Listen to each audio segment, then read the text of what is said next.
Failure is not an option. How many times have you heard it? However, even the best have failed.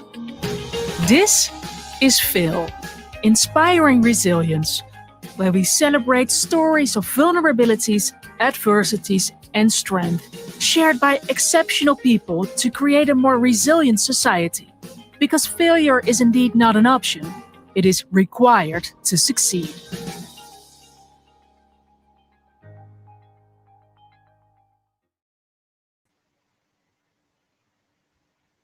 Hello everyone, and welcome to today's episode of Fail Inspiring Resilience. In this Together at Home format, where we bring you to the virtual stage a special guest for live interviews. I'm very excited to be your co-host tonight. My name is Eleonora Ricci, and I am a postdoctoral researcher in chemical engineering at the University of Bologna. And together with me tonight as co-host is my friend Richard. Hi, Richard. Hi, Eleonora. Thanks for opening the stage for the audience. My name is Richard John. I am a current PhD student at MIT Mathematics, and tonight you are with FAIL. So what exactly is FAIL? FAIL started off with the notion that we all know as, quote, failure is not an option. And this really came up in many high-stakes scenarios where the cost of failure is perceived to be so high that people forbid themselves from failing. But forbidding oneself from failing, or at least having the notion that failure is not an option, really adds a lot of mental stress and anxiety to an individual. I mean, just think about those endless nights where you work so hard for a project, thinking that failure, you cannot fail, but things happen and you end up, not making everything perfect. How stressed were you, right? FAIL is meant to provide a safe space for everyone to come together and say, you know what, I have failed and it's okay to fail. And by embracing our vulnerability and confronting our fear of failures, we believe that we will not only be able to add a lot of relief to everyone's mental stress and anxiety, but be able to push forward innovations and allow people to be more experimental and more adventurous. Now, tonight we'll be speaking with a highly reputable guest who will share her journey and her story and how she has combated failures and vulnerabilities in her professional journey. But before that, Eleonora, would you like to remind the audience of the rules for Q&A and the comments? Yes, we'll just take a moment to encourage everyone to share any comments, any thoughts that you have during the conversation, or any question you have for a guest in the live chat box of the platforms from which you are following the live stream. And we will be collecting all your questions and relaying them to our guest at the end of the talk. So feel free to share everything that pops into your mind. Thank you, Eleonora. And without further ado, allow me to introduce you Tanya Mishra.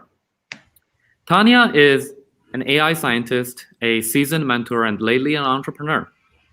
Her passion in STEM education, building a mentorship network and peer support group led her to founding Sure Start, which focuses on training and mentoring high school and college students from communities underrepresented in AI and tech. Prior to Sure Start, Tanya worked as the director of AI research in Effectiva, which is trying to push for the frontier of human perception AI solutions. Tanya has expertise in multiple fields, including speech synthesis, computer vision, speech analysis, and the list goes on and on and on. So, Tanya, how are you doing tonight? I am doing well, and I'm really glad to be here with you, Eleonora, and with you, Richard. Thank you for having me. Thank you for being here, Tanya. So, Tanya, you have an impressive list of resume, and I've just briefly spoken about one of the many achievements that you've gotten. But tell us a little bit about yourself, especially the sort of the personal side of the story beyond what we've read on LinkedIn. Sure. So I will always like to start by telling you the things that I'm most proud of. And the way I see myself, I am a mom to 3 kids. I am a proud New Yorker, a somewhat new American, a very new entrepreneur, and a career AI scientist whose path has been a journey of not knowing and figuring things out, certainly with hard work, but a lot more than that with support from community. That's great to hear. And I did my undergraduate at New York University, so I certainly consider myself as a New Yorker and also a proud Bostonian, calling in as I'm calling in from Boston. So Tanya, it sounds like you've started. You are new to many things, but you've also had an impressive list of resume, like I said, that you've done many things. So how does starting something new, how does that notion of starting something new play into your professional and personal career? What does it feel like to start something new? And especially, how do you feel when you when you jump into something that you are completely unfamiliar with in the past? Yes. So starting anything new, like, both of you who are, taking big steps in your educational career, being in grad school is certainly not the easiest thing that people do. But as well as your community, starting things feels a little bit nerve-wracking, right? You're like, can I do this? Because there are so many things that feel unknown. But for me, starting things also feels exciting because I look forward to learning all the new things, figuring things out. And I think though this feeling that I have now, it's like any other muscle. It has been built up over time. I think it has progressively become something that I really enjoy and look forward to, like learning something new, starting from scratch. I would say, 20 years ago when I first came to the US, it felt much more on the other end of the spectrum, where it felt scary and overwhelming and kind of full of fear even, right? Fear of failure. So just a little bit of my history. When I first came to the US, I was 20 years old and I was actually coming in as a sophomore. And, I grew up in India and I had a lot of interest in things that were mathematical, that were, involved logic and systematizing things. And then I came to the US. And even before I started university, it was like a couple weeks away, right? And my aunt, who was an engineer at GE at that time, she took me to work with her. And, like you do with overseas relatives, you're like, they're here. What do I do with them? I can't take a bunch of time off. So she was like, all right, come with me. And I did. And so while she was working, she set me at a terminal that was next to her. It was open. And she set me there and she showed me how to use the computer. It was a very large desktop that was sitting there. And it changed my world. I was hooked. I had never seen a computer before, right? I had never seen a computer. I had read about there being computers, but I'd never seen one and certainly not used one. But I remember opening up back then, the way we use Google now, back then there were like all these different search engines and one was called Netscape. And I opened one up and she quickly gave me a tutorial. It was like less than 5 minutes long. She's like, what do you want to know? And I don't remember what I asked her, but I'm sure it had, it was something like, from history or geography or something. And I asked her and she showed me how to type it up. And she said, and now, push this search button and you can find all of these answers. I was hooked. I must have opened up 50 Netscape windows one by one because I did not know that you could just shut one window down. That's how new I was to the use of computers, that I did not understand the concept of Xing things out. But what I got in spades that day was I understood the power of computers and of computing. And so when a couple weeks later, I started university and I was joining as a sophomore. And I was, school started and I met my advisor and they started saying, what major are you interested in? And I remember, starting to look at it and I saw that there was computer science. I certainly did not think that this was the field that, I was intrigued, but I didn't feel brave enough to say that this is what I want to do. But the person who happened to be my advisor was also the department head for computer science.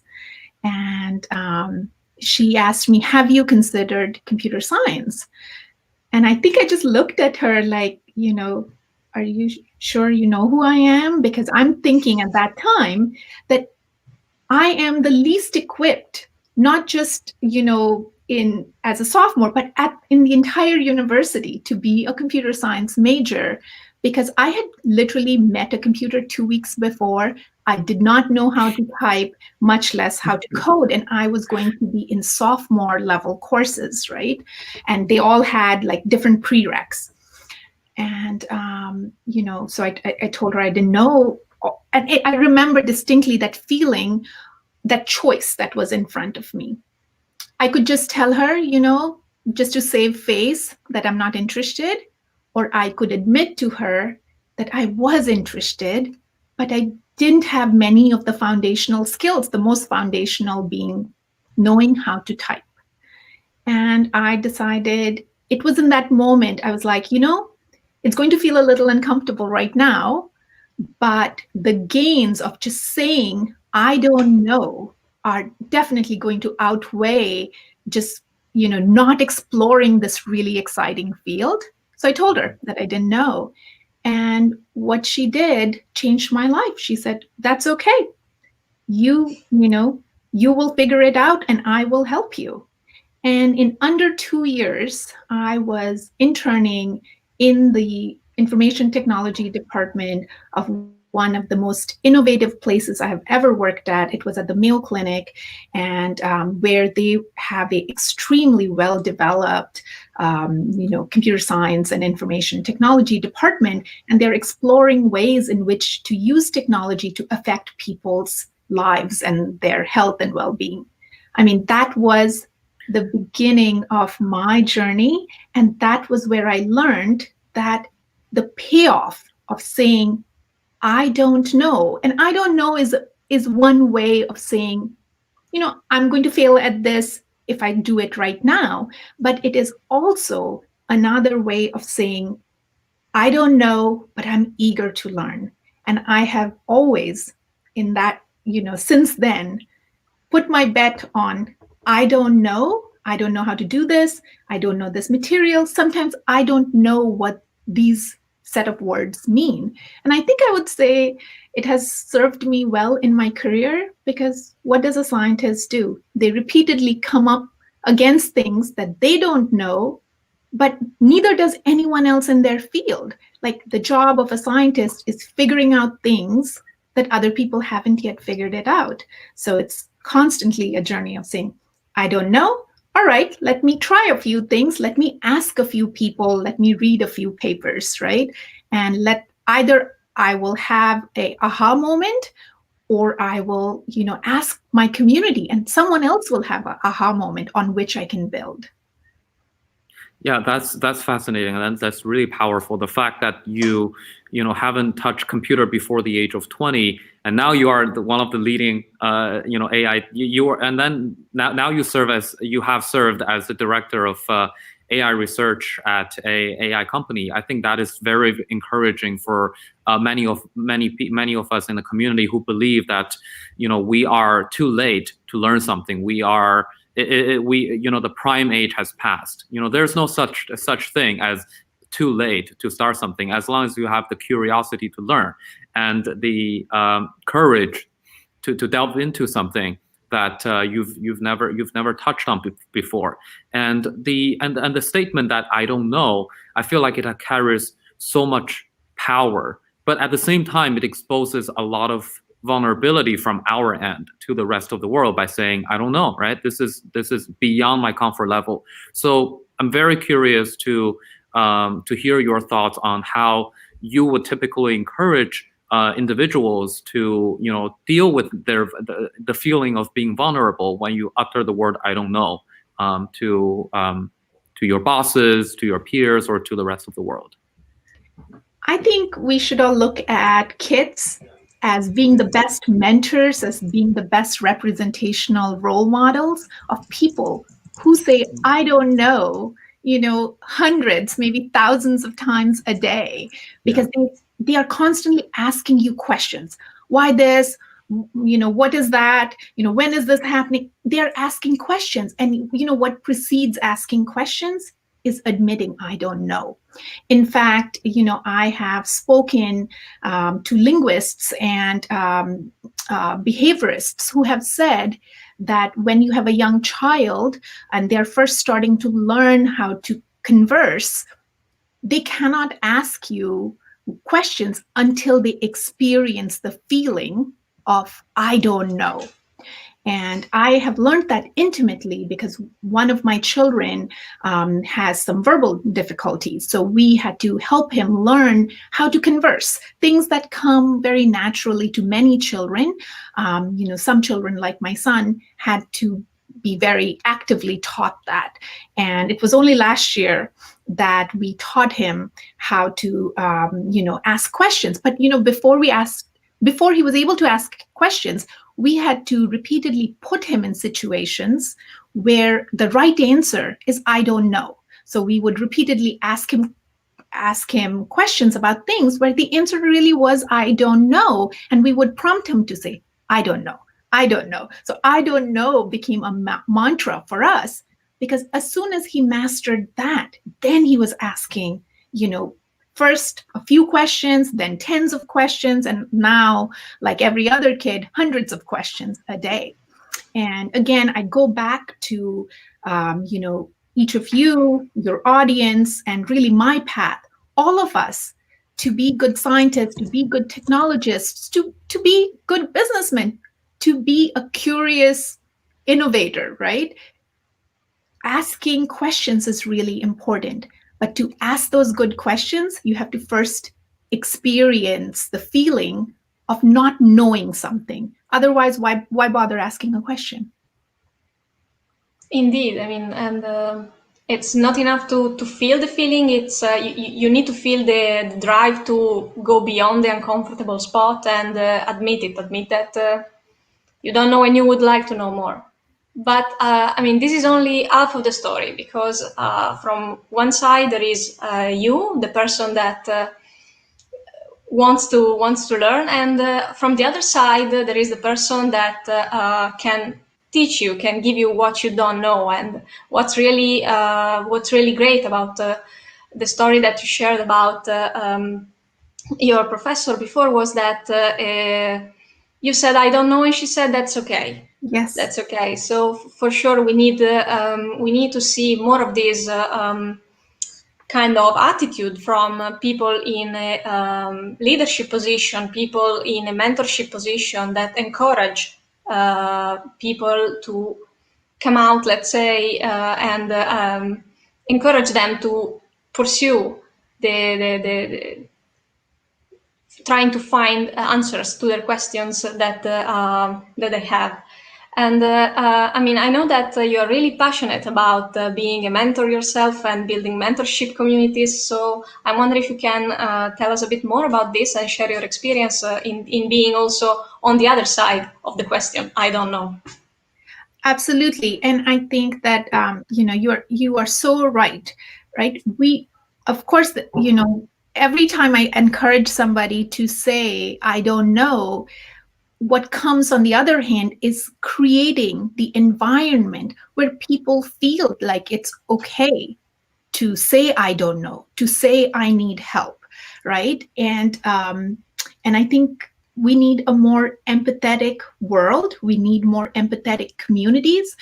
I would say, having been in the scientific field for a while, there's certainly more that we can do as community members to celebrate not knowing, to celebrate figuring it out, and to recognize that while failure is not what we want as an end goal, it is part of the process. It is also a data point. it is just as important to know what not to do as it is to know what we should do. Negative results are not really celebrated in very many scientific fields, yet they are so important, right?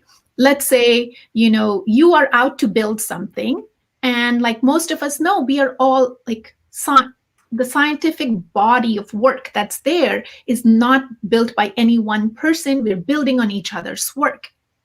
But if nobody has kept record of the things that didn't work, it is quite likely that many of us are actually, trying it out on our own and hitting upon the same, paths that don't lead you to the right answer. So I think as a community, we could do better to have as much space for negative results as we do for the positive outcomes, right? So that's something at a community level. As an individual level, I think for me personally, I just mentioned one of my mentors, Professor Ann Smith. She was the one who, really got me on this path.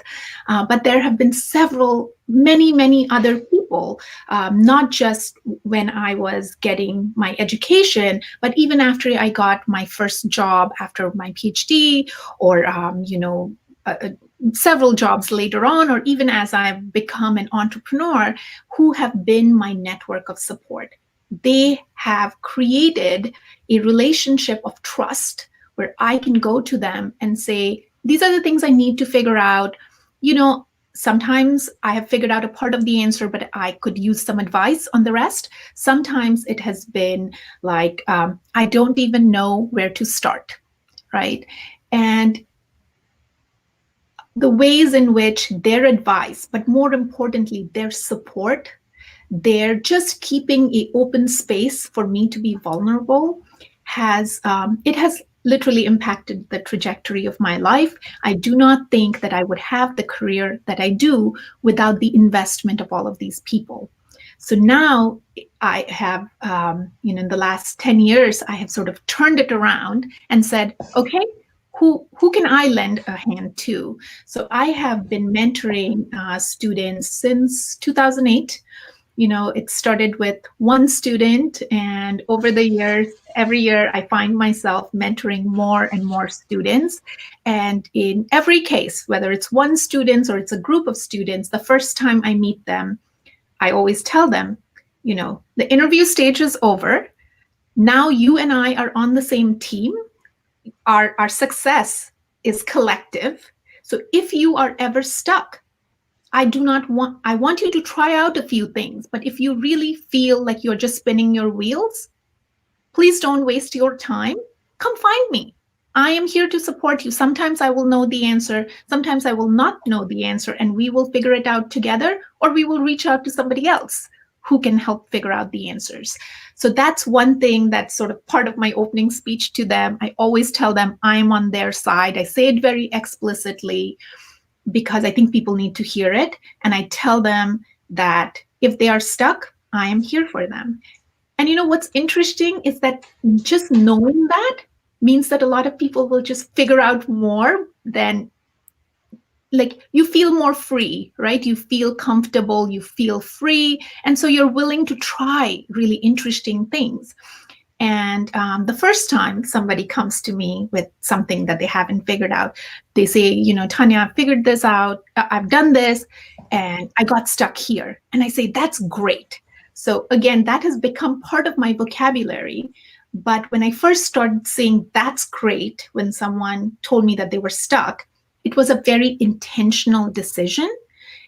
I had decided that because I wanted them to get this positive feedback every time they said they needed help, because I want to build a culture, and I want to build it intentionally, where we are all leaning on each other for help. Because I believe that the biggest problems in life, they cannot be solved by any one person. They need to be solved by a team. The greatest innovations are actually built by a team, irrespective of how we assign, ownership of that innovation. You have to just scratch the surface of any great innovator, and you will see that there is a whole support system that helps them to, create the thing that they have created, but with lots of support and help. Wow, I mean, that's so great that you give us such a powerful example on how you can build in practice an environment where people can actually feel safe in experimenting and exposing themselves when they are stuck and they need to connect. And getting that positive feedback from you builds that trust relationships that really enables vulnerability to come out, and from that we can all benefit. So thanks for sharing your input with that, and we hope that everyone hearing that can apply this also to their respective community. This is something that we really believe very strongly with Fail, and that we try also to accomplish in our little with this project. I mean, try to and try also to give a stage to speak about and to make failures public and discuss about that, because as you said, I mean, if we hide them, if we don't do nothing about that, we are missing an opportunity to learn them. And instead, on the contrary, we need to capitalize on them. We need to use them to build a collective intelligence around them that will allow us to move forward as a stronger and tighter community. So we hope that we will see this kind of feeling growing more and more in society going forward, because we're surely in very dire need of it. Absolutely. I mean, we all need help, and the time that we are in right now, I think drives it home even further that we are social, relational creatures, and now that we are sort of forced into this artificial isolation because of COVID and these conditions, I think it is all giving us a little bit of time to sit back and reflect and think about how much we rely on other people, and more importantly, how much we just need other people. And I just keep thinking, when I think about, communities like you have built and communities like I have built, that even during COVID, right? Everything is virtual, yet you see these connections because in communities like ours, we have very actively tried to make it okay for all of us to be vulnerable, to be transparent, and to be honest. And that's fantastic, because I really believe that the best ideas come when several people are brainstorming ideas. When someone says, okay, I have a part of the solution, and you say, I have a part of the solution, and you push back on each other's ideas, but you also encourage each other's ideas. What comes out of it is a much stronger whole than if each of us sort of sat in our silos and developed the entire solution from beginning to end. Yeah, I mean, the total is always more than the sum of the parts. Yes. Yeah, for sure. And Tanya, one of the communities that we are targeting, and certainly the community that a lot of the team members from FAIL come from, is the PhD / academic community. And I don't know about anyone else's, but I think at least from my experience and from the experience of my adjacent network, PhD can be a lonely journey where individual students tend to be siloed in their own world and work on their own things. Is whatever their advisor assigned to them. And part of the reason is really just the laser focus of being 1 inch wide and 1 mile deep. But part of it is also this hyper competitive culture of many doctoral programs, certainly at MIT and certainly at many higher educational and research institutes. So what would you say to the young academics who are feeling that they are they have to be laser focused on their field, and they're feeling this this competition from their peers, so they don't feel comfortable about communicating their vulnerabilities or ask for help when they need to? What would you say there? There are a few things I would say. The first is, it is on any day, it is your choice. Whether you choose to be a competitor or a collaborator is your choice. Being a collaborator does not at all mean that you cannot be laser focused. You can still be laser focused and have a collaborative attitude. I have personally always pushed back on people who have tried to create a competitive relationship with me. One of my best friends, I think she's going to laugh that I'm talking about it. She had a more competitive mindset than I did, and she was always wanting to. We were in adjacent fields, but they were related enough that one could feel competitive. We started school at the same time, and we were sort of progressing at the same rate, though we had different advisors. We were in the same department. I remember telling her that you're my friend. I do not want to compete with you. I want to collaborate with you. Like, I worked in speech and she worked in natural language. I mean, speech is made up of text and voice, right? You have to bring those two. Like, think how powerful it is when you bring those two together versus when you think that these two are competitive streams. So I have always been very intentional about it. I have always wanted to collaborate with people. And like I've said, I understand that it can be a really competitive environment, and it is not comfortable to admit to your vulnerabilities. But the easiest way to create that community of collaboration is to be the first one to raise your hand, and to say, can I help you with something? Is there something I can do for you? And what that does is that it does surprise people. I'll be honest, it kind of surprises people. But it also opens the door for that honesty from both sides. And the other thing that I would say is, what I was talking about earlier, is that I have actually taken a lot of learning by looking at the greatest innovators and trying to learn about their lives, and seeing that behind each successful, dazzling innovator is actually a whole team of people. And I have always taken heart in that it is teams that achieve great things. So that has been what has inspired me. And again, taking that slightly uncomfortable, slightly scary step of being the first one to either ask for help or offer help has certainly helped me open doors. Like I told you the story of my friend. We are best friends. We have been for years during our PhD, and even after. We created what we call a accountability group when we were writing our thesis. And the goal was for a group of us to always get together, and we would set our goals for the next day. And the following day, we would get together our writing goals and say, whether we had accomplished it or not. And if you didn't accomplish it, you would have to take everyone else to lunch, which as grad students, that was not cheap for us. So we only missed a time or two times, right? Before we were like, oh my gosh, I do not want to take other people to lunch, so I'm going to get my writing goal met. But even that, right, that required vulnerability. That required each of us to come to the table and say, I'm only on chapter 1, whereas somebody else might be on chapter 5. So it required openness and vulnerability. And my advice to everyone would be, it is uncomfortable, but be the first one to raise your hand.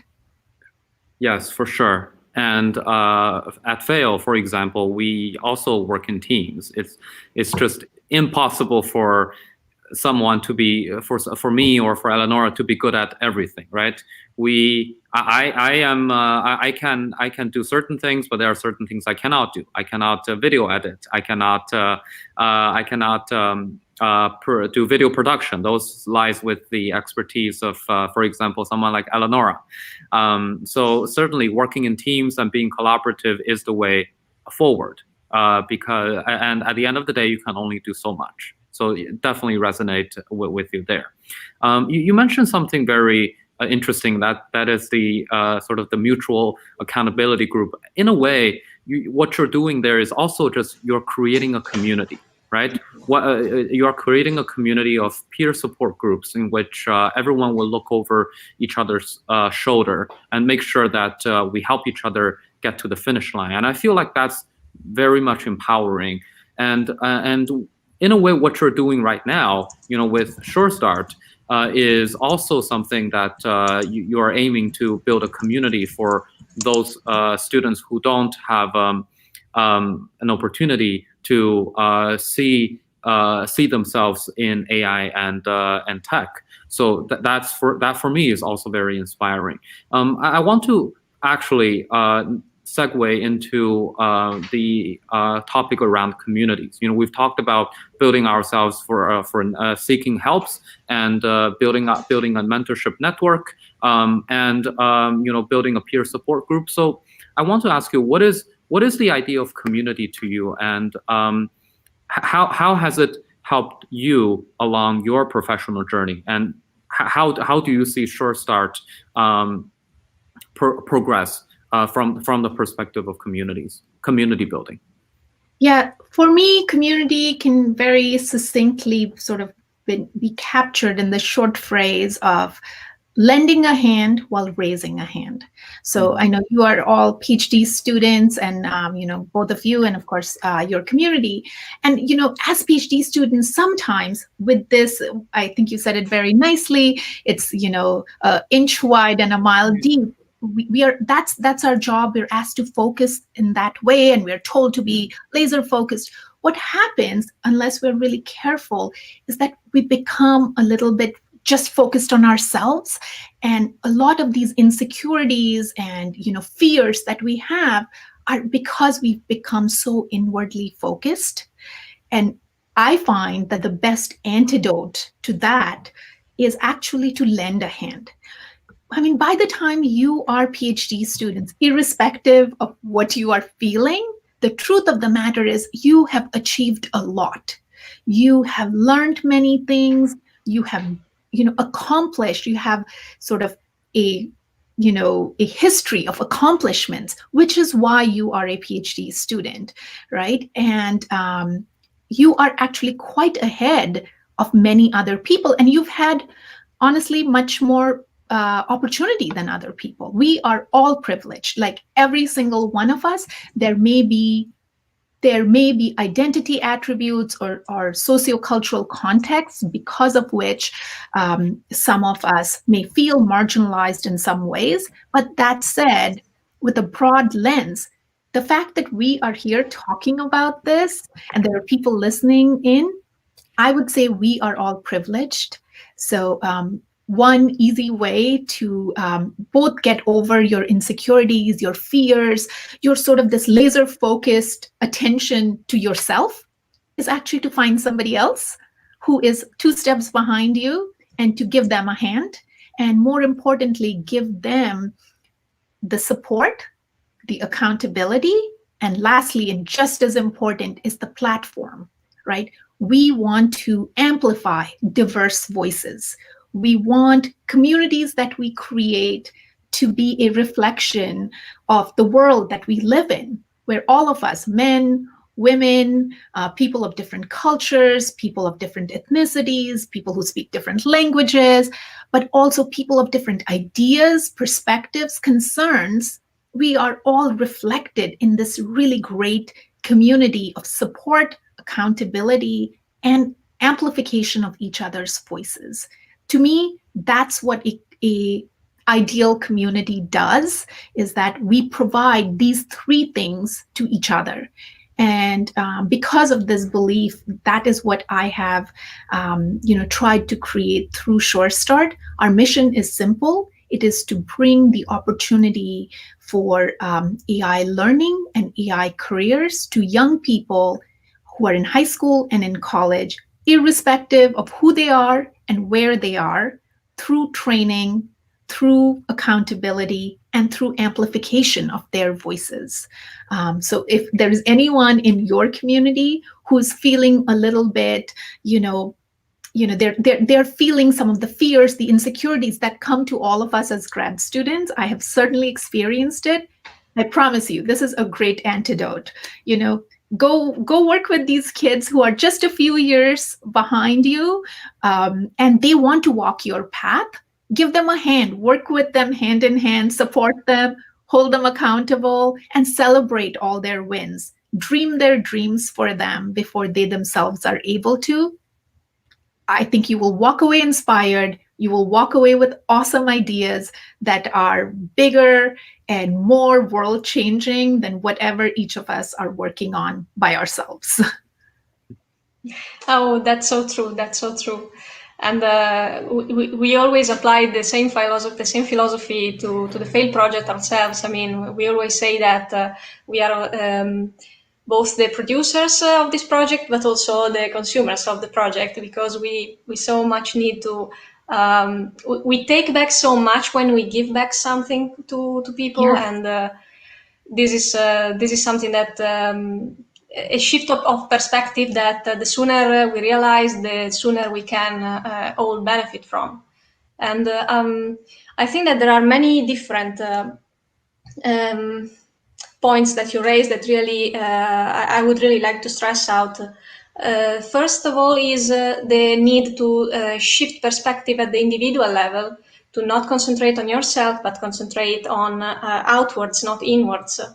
And then I thought it was really interesting what you said before about shifting perspective on the narrative that we give about not celebrating the genius people, the genius person on top, but celebrating the great team that led to brilliant discoveries and brilliant achievements. And this is something that at the societal level, we surely would need to encourage more and do more, because you're absolutely right. I mean, there's no win is only attributable to only one person, and we need to acknowledge that and to stop the false narrative that it's only one person greater than life then goes there and does all by himself, because that's simply not true. That's simply not true.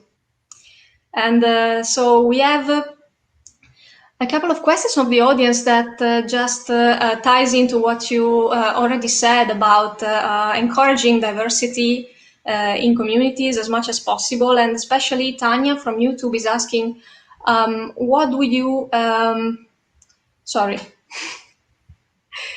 she's asking, what got you started into AI specifically, and why do you think that girls are most likely not encouraged to go into STEM even in 2020? I mean, we still get that bias somehow. I surely felt it when I decided to go into a STEM degree.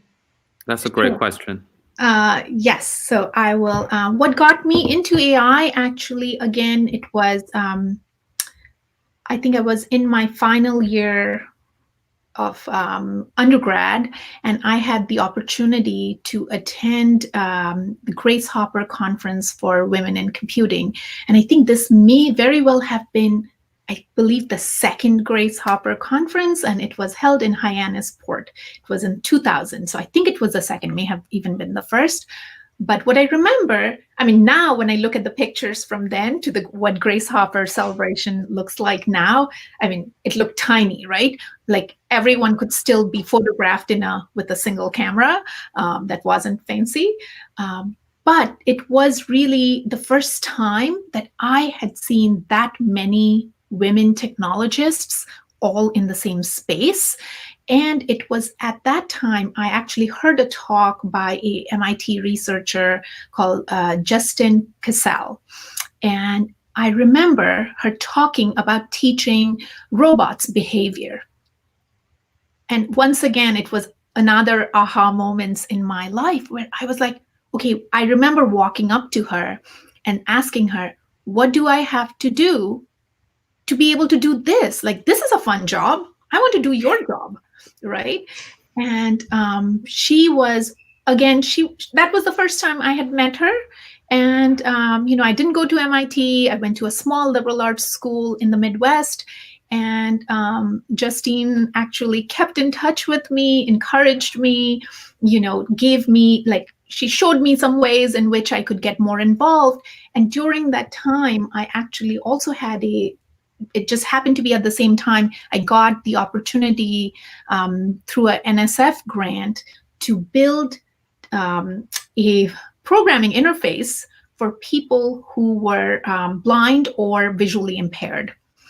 And that was my first exposure to voice technologies, because I started using voice technologies to give the kind of cues that are usually given to those of us that are seeing visually. And I remember that, this was the early days of speech synthesis and voice, technologies, and it was quite robotic, but I still remember being fascinated by it.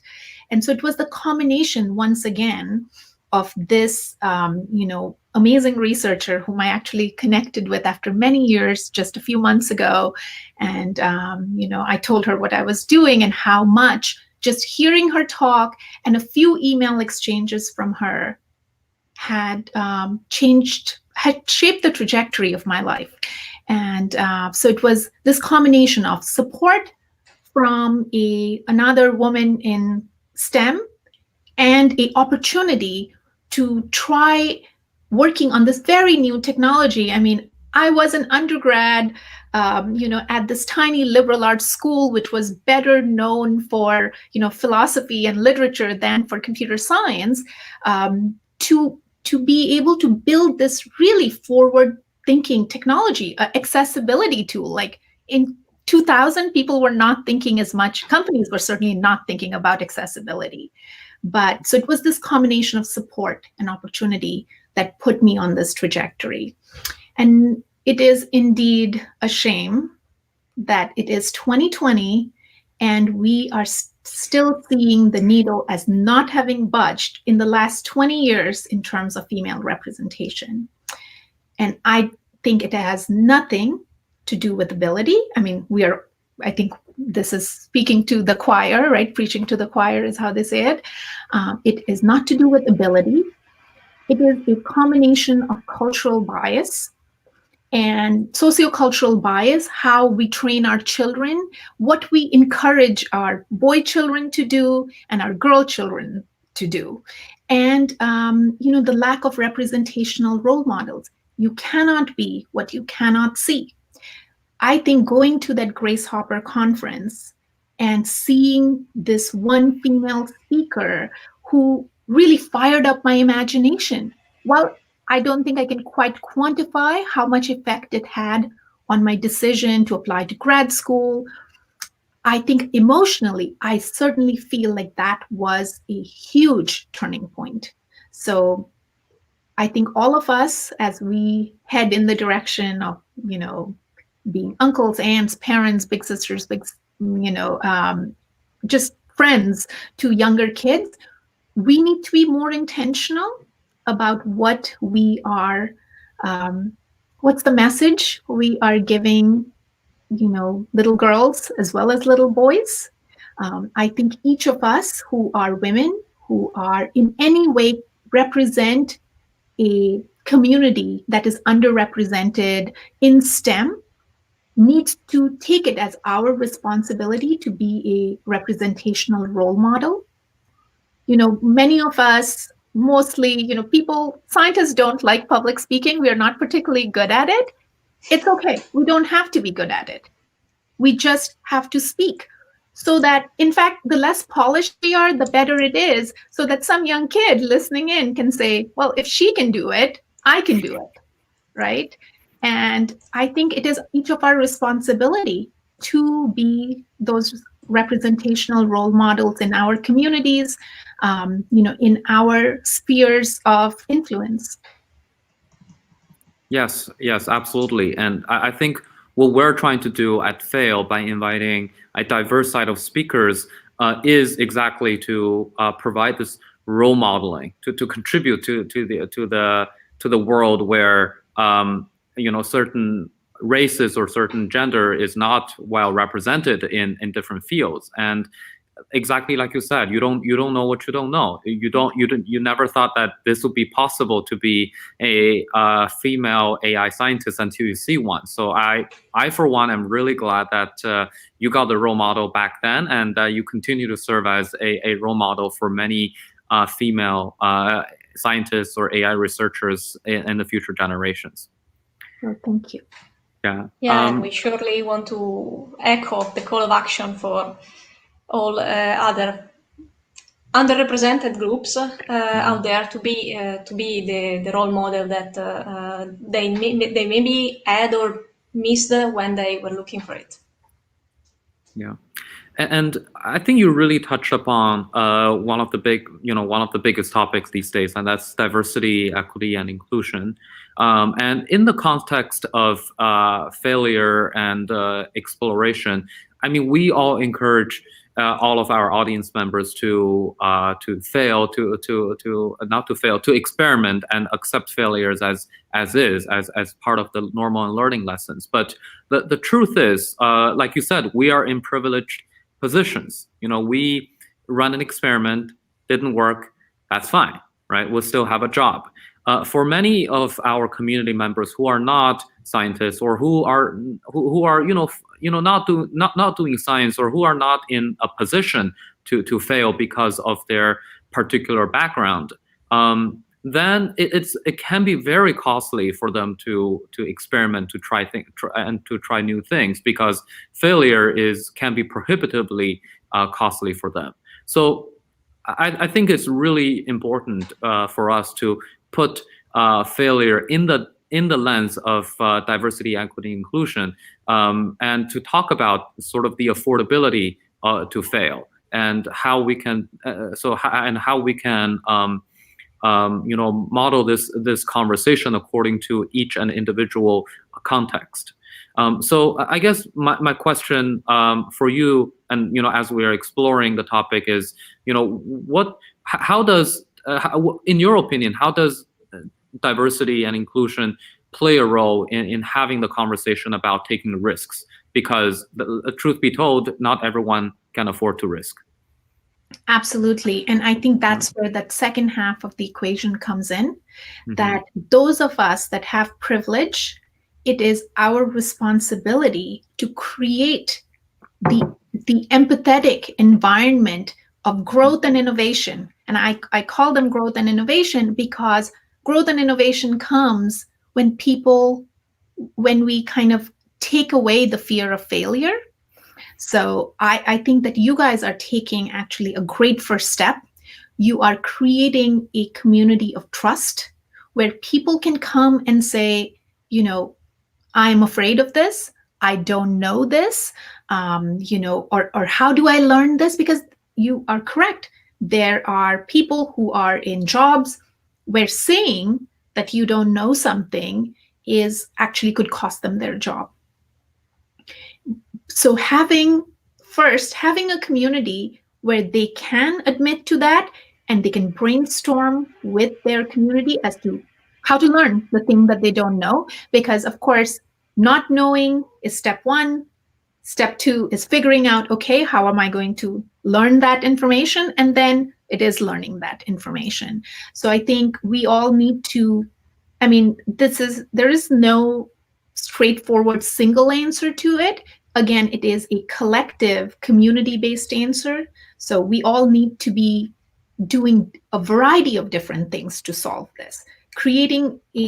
Just being empathetic to each other, considering people's skills in the context of the opportunities that they have been given, because not all of us have the same opportunity. We've heard the saying that talent is equally distributed. Opportunity certainly is not.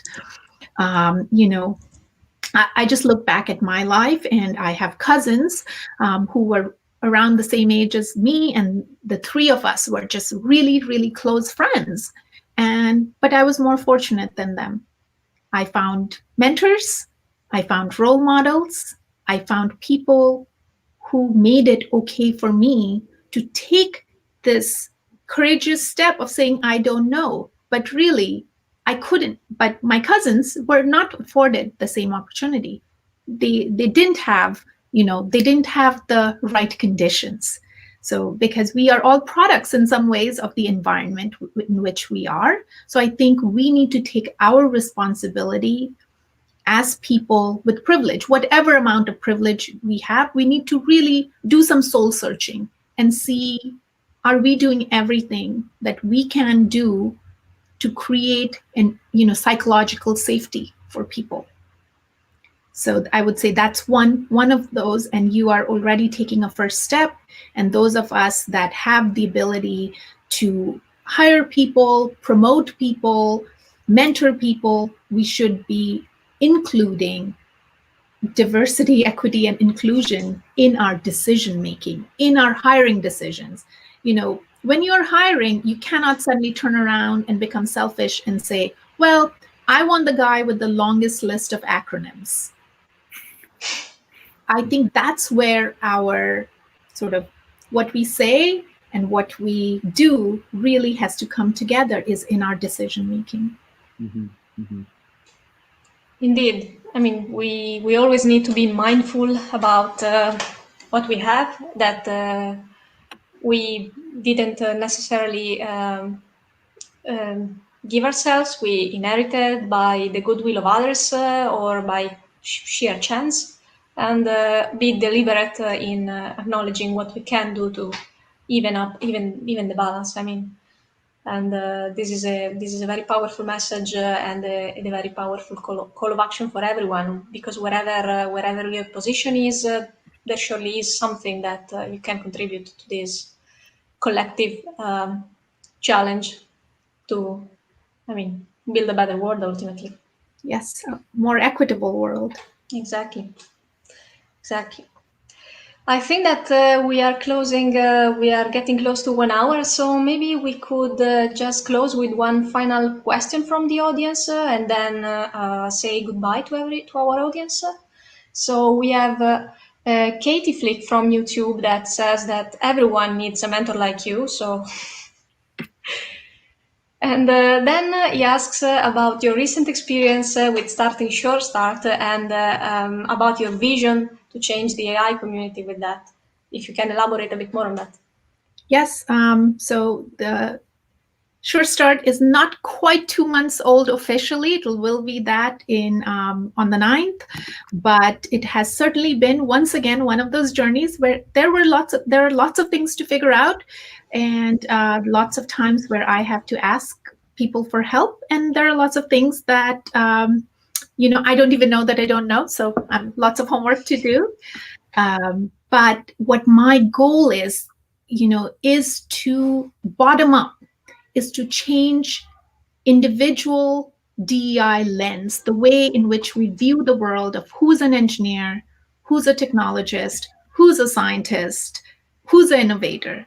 I want to change it one person at a time, bottom up, through experience, through the hands-on experience of mentoring people, of seeing them learn, of seeing them become leaders, and of seeing them achieve.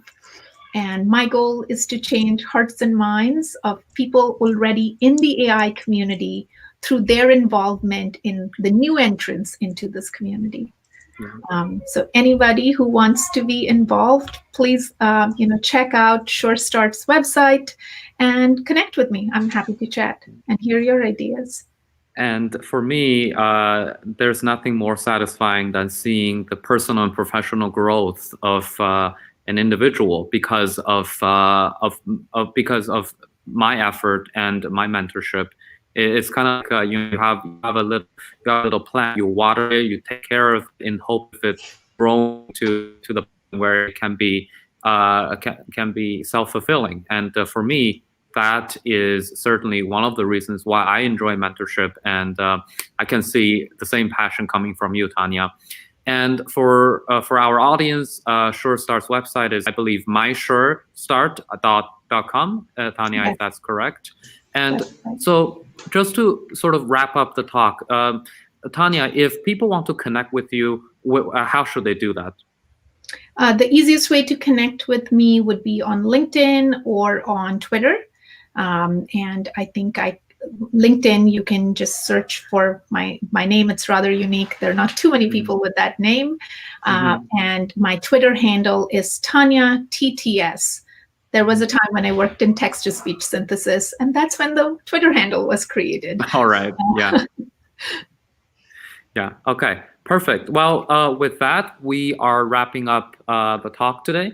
Next, coming up in about 2 weeks, we'll have another speaker, Raven Baxter.